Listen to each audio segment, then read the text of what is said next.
Hi friends, வணக்கம். Welcome to trending சமையல். Friends, இன்றைக்கி நம்ம யூஸ்ஃபுல்லான நிறைய டிப்ஸ் வந்து பார்க்கலாம். வீடியோ வந்து ஸ்கிப் பண்ணாமல் பாருங்கள். சேனல் ஃபஸ்ட் டைம் பார்க்குறீங்க அப்படின்னா சேனலை மறக்காமல் சப்ஸ்கிரைப் பண்ணிக்கோங்க.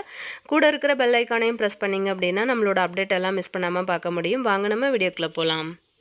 ஃபர்ஸ்ட் இப்போ என்ன அப்படின்னு சொல்லிட்டு பார்க்கலாம். இந்த மாதிரி கருப்பாக அழுக்கு அதிகமாக எண்ணெய் பிசுக்கோடு இருக்கிற இந்த மாதிரி பர்னரை வந்து எப்படி ஈஸியாக நம்ம வந்து க்ளீன் பண்ணலாம் அப்படிங்கிறது தான் பார்க்க போகிறோம். இப்போ இதை வந்து க்ளீன் பண்ணுறதுக்கு நான் என்ன எடுத்திருக்கேன் அப்படின்னு பார்த்தீங்கன்னா, ஒரு தேங்காய் ஓடு வந்து எடுத்துக்கோங்க. பழைய தேங்காய் சிரட்டை நம்ம வந்து வச்சுருப்போம் இல்லையா, அதை வந்து எடுத்து இந்த பர்னரை வந்து உள்ளே வச்சுக்கோங்க. இப்போ இதில் வந்து நம்ம ஹார்பிக் வந்து சேர்த்துக்கலாம். ஹார்பிக் வந்து சேர்த்து நீங்கள் உங்களோட பர்னர் வந்து க்ளீன் பண்ணிங்க அப்படின்னா நிமிஷத்தில் உங்களுக்கு வந்து நல்லா பளிச்சுன்னு சூப்பராக உங்களுக்கு புதுசு போல் ஆகிடும். இது ரொம்ப நாளாக க்ளீன் பண்ணாமல் இருக்கிற பர்னர். ஸோ நான் இதில் வந்து இந்த தேங்காய் ஒட்டுக்குள்ளே வச்சுட்டு கொஞ்சமாக ஹார்பிக் வந்து மேலே போட்டு விடுறேன். வேறு எந்த க்ளீனிங் பர்பஸுக்கும் நம்ம வந்து ஹார்பிக் யூஸ் பண்ணலை. வெறும் இந்த பர்னர் க்ளீன் பண்ணுறதுக்காக மட்டும்தான் வந்து யூஸ் பண்ணுறேன். இப்போ இதை வந்து கொஞ்சம் நேரம் ஒரு 10லேருந்து 15 நிமிஷம் வரைக்கும் நம்ம ஊற வச்சிடலாம். இப்போ அந்த ஹார்பிக் வந்து அந்த பர்னரில் படும்போதே உங்களுக்கு நல்ல டிஃப்ரெண்ட் தெரிஞ்சிருக்கும். நல்ல கலர் வந்து சூப்பராக சேஞ்ச் ஆகி வந்திருக்கு பாருங்கள்.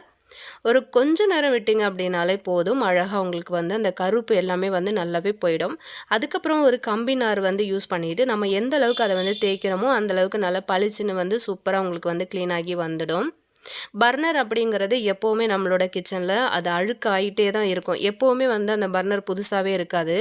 அடுப்பில் அது பார்க்கும்போது கருப்பாகவே தான் இருக்கும் இல்லையா? ஸோ அதை வந்து நீங்கள் இந்த மாதிரி ஹார்பிக் யூஸ் பண்ணி க்ளீன் பண்ணிக்கலாம். ஹார்பிக் யூஸ் பண்ணுறதுனால கண்டிப்பாக கையில் வந்து க்ளவுஸ் போடுறதுக்கு மறக்காதீங்க. நான் இன்றைக்கி வந்து க்ளவுஸ் எதுவும் யூஸ் பண்ணலை. ஸோ முடிஞ்ச வரைக்கும் நான் வந்து தேய்ச்சிருக்கேன். நீங்கள் வந்து எனக்கு கையில் கொஞ்சம் பெயின் இருக்கிறதுனால நான் வந்து லைட்டாக தான் இந்த அளவுக்கு தேய்ச்சி விட்டுருக்கேன். நீங்கள் வந்து தேய்க்கிறீங்க, இந்த டிப்பை வந்து நீங்கள் யூஸ் பண்ணுறீங்க அப்படின்னா கண்டிப்பாக நீங்கள் வந்து கொஞ்சம் அழுத்தம் கொடுத்து நீங்கள் வந்து கொஞ்சம் நேரம் தேய்ச்சிங்க அப்படின்னா நல்லா பளிச்சுன்னு அந்த கரை எல்லாமே வந்து சூப்பராக உங்களுக்கு வந்து விட்டு வந்துடும். என்னால் முடிஞ்ச வரைக்கும் நான் வந்து தேய்ச்சி எடுத்திருக்கேன். முன்னாடி நம்ம வந்து பார்க்கும்போது ஃபுல்லாகவே அந்த பர்னர் வந்து கருப்பாக இருந்தது. இப்போ வந்து ஓரளவுக்கு வந்து நம்ம க்ளீன் பண்ணி எடுத்துட்டோம். ஸோ இந்த டிப்பு வந்து உங்களுக்கு ரொம்ப ரொம்ப யூஸ்ஃபுல்லாக இருக்கும் அப்படின்னு நினைக்கிறேன். நீங்களும் வந்து ட்ரை பண்ணி பாருங்கள். எப்படி இருந்துச்சு அப்படின்னு சொல்லிட்டு கமெண்ட்டில் சொல்லுங்கள். இந்த டிப்பு வந்து பிடிச்சிருந்தது அப்படின்னா மறக்காமல் உங்கள் ஃப்ரெண்ட்ஸ் அண்ட் ஃபேமிலி மெம்பர்ஸோடையும் வந்து ஷேர் பண்ணிக்கோங்க. நம்ம இப்போ நெக்ஸ்ட் டிப் என்னென்னு பார்க்கலாம். நம்ம வீட்டில் யூஸ் பண்ணுற இந்த மாதிரியான பித்தளை பாத்திரங்கள் எல்லாமே வந்து ரொம்பவே அழுக்கு அதிகமாக பிடிச்சிருக்கு அப்படின்னா இதை வந்து ஈஸியான ஒரு மெத்தடில் நம்ம வந்து எப்படி க்ளீன் பண்ணுறது அப்படிங்கிறத பார்க்கலாம். இதை வந்து பார்க்கும்போது உங்களுக்கு தெரியும் எந்த அளவுக்கு கரை பிடிச்சிருக்கு. அங்கங்கே ஒரு மாதிரி புள்ளி புள்ளியாக பொட்டு பொட்டாக இருக்குது பார்த்தீங்களா? இதை வந்து ஈஸியாக நம்ம வந்து க்ளீன் பண்ணிடலாம். கஷ்டப்படாமல் ரொம்ப கை வலிக்க தேய்க்கணும் அப்படின்லாம் அவசியம் இல்லை. இப்போ இதை வந்து நம்ம க்ளீன் பண்ணுறதுக்கு அப்படின்னு சொல்லிட்டு நான் என்ன பொருள் எடுத்திருக்கேன் அப்படின்னா லெமன் உப்பு அப்படின்னு சொல்லிட்டு உங்களுக்கு கடைகளில் கேட்டிங்க அப்படின்னாலே வந்து கிடைக்கும்.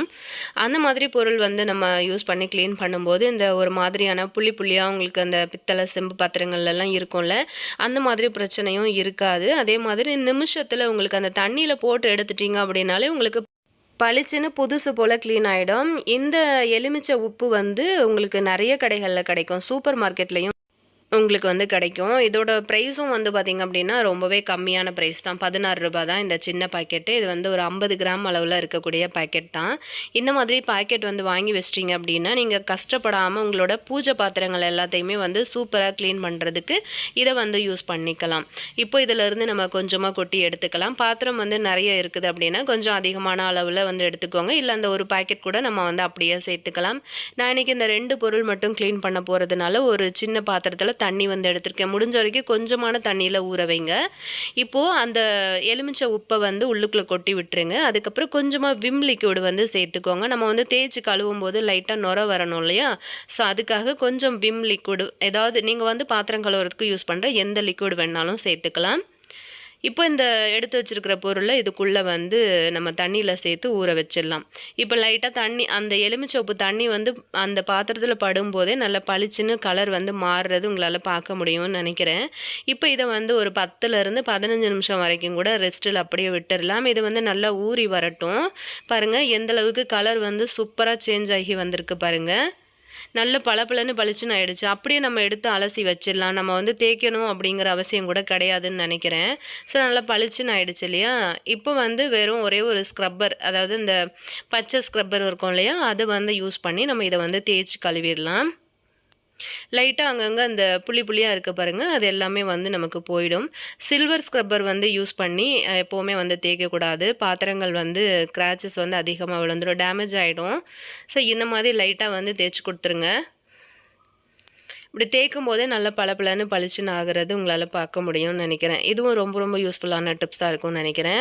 அடிக்கடி வந்து பூஜை சாமான்லாம் நீங்க வந்து கழுவுறீங்க அப்படின்னும்போது, இந்த மாதிரி வந்து உப்பு நீங்க வாங்கி வச்சுட்டீங்க அப்படின்னா, இது வந்து ரெகுலரா நீங்க வந்து வாஷ் பண்றதுக்கு யூஸ் பண்ணிக்கலாம். ஒரு சிலர் இந்த பீத்தாம்பரி பவுடர் அப்படின்னு சொல்லுவோம்ல, அதெல்லாம் வந்து யூஸ் பண்ணுவாங்க.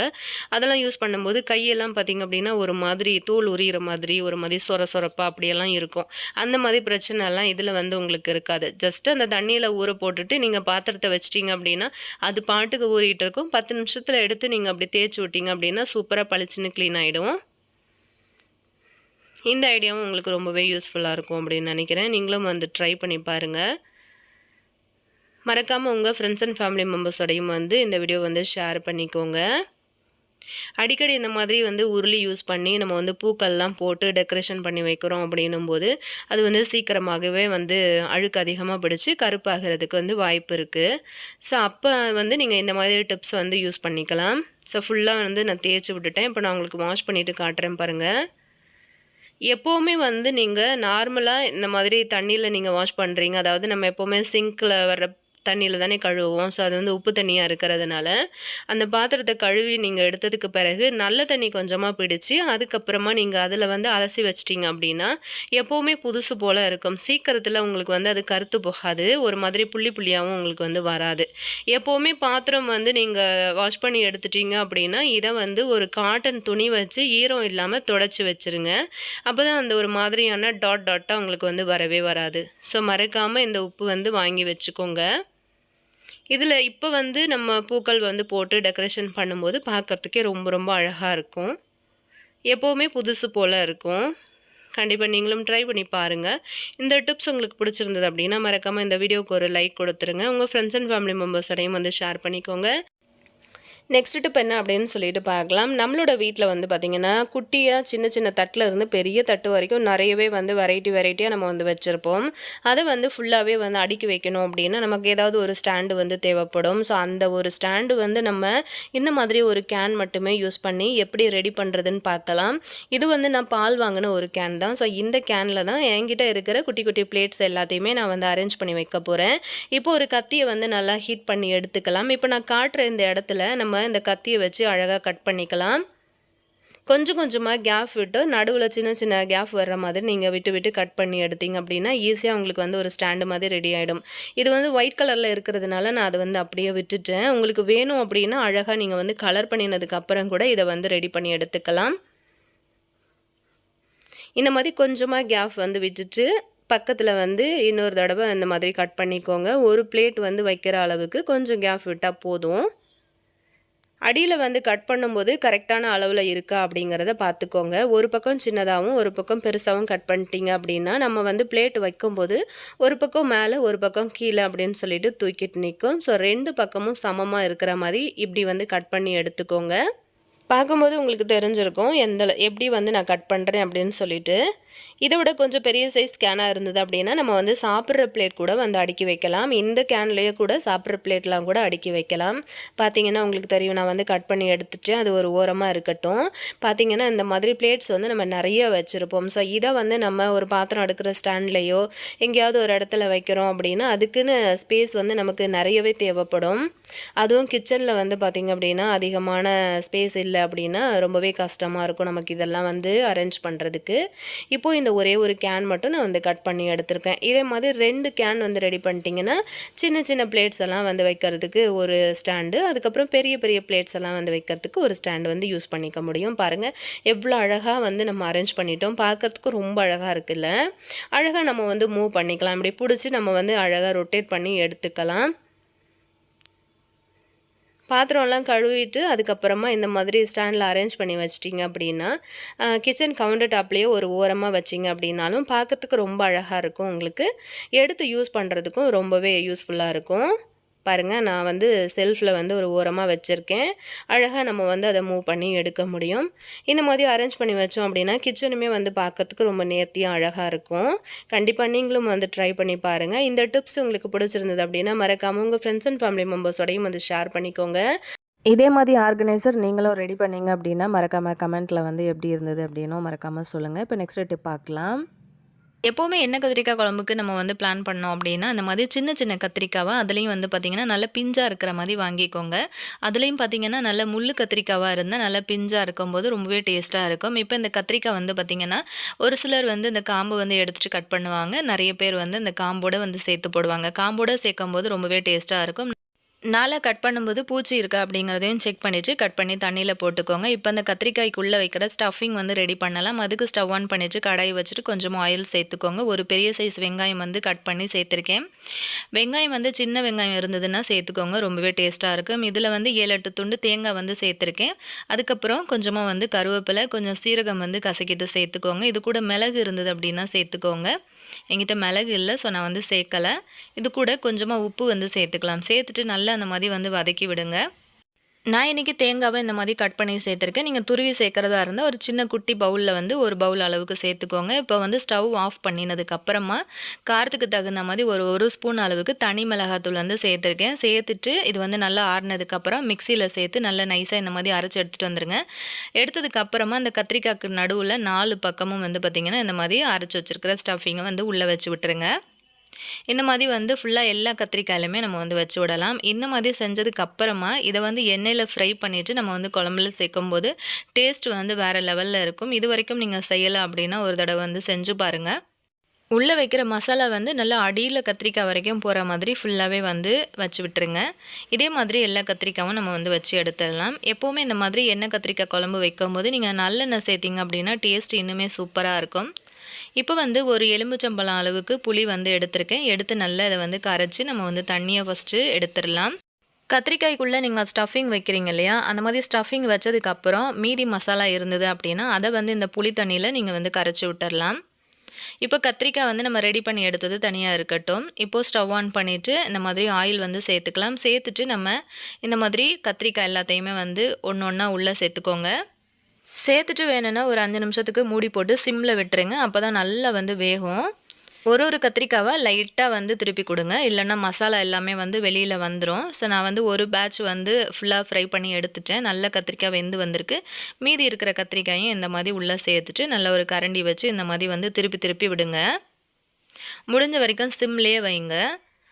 ஸோ அது வந்து ஒரு பக்கம் ரெடி ஆகட்டும். அதுக்கப்புறம் நம்ம வந்து புளி தண்ணியில் கொஞ்சமாக வந்து மஞ்சள் பொடி சேர்த்துக்கலாம். இது கூட வந்து வீட்டில் அரைச்ச சாம்பார் பொடி வந்து ஒரு 2 ஸ்பூன்லேருந்து 3 ஸ்பூன் வரைக்கும் சேர்த்துக்கோங்க.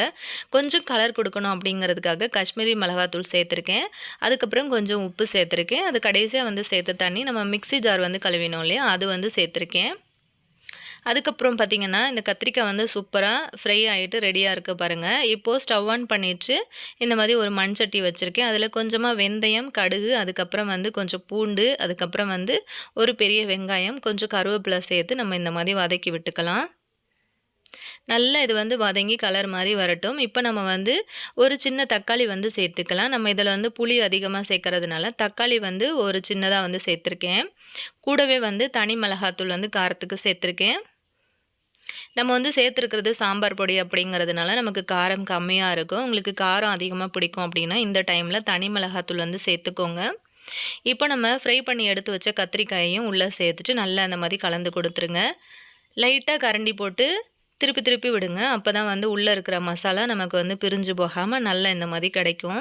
ஒரு 5 நிமிஷத்தில் நல்ல எண்ணெய் பிரிஞ்சு வரும் பாருங்கள். கத்திரிக்காயெல்லாம் நல்லா வெந்து வந்திருக்கும். இந்த டைமில் நம்ம ரெடி பண்ணி எடுத்து வச்ச புளி தண்ணியை வந்து உள்ளே சேர்த்துக்கலாம்.